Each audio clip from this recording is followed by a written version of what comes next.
అక్షరాలు తారుమారై ఉన్నాయి. అవి సరిచేసి కరెక్ట్ గా చెప్పాలి. సరేనా? రండి.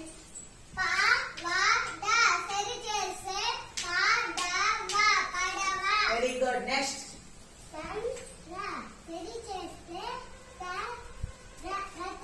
Very good. Next.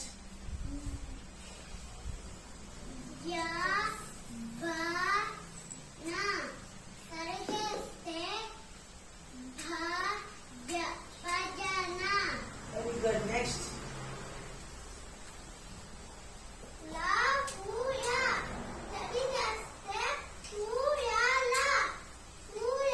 Very good. Next.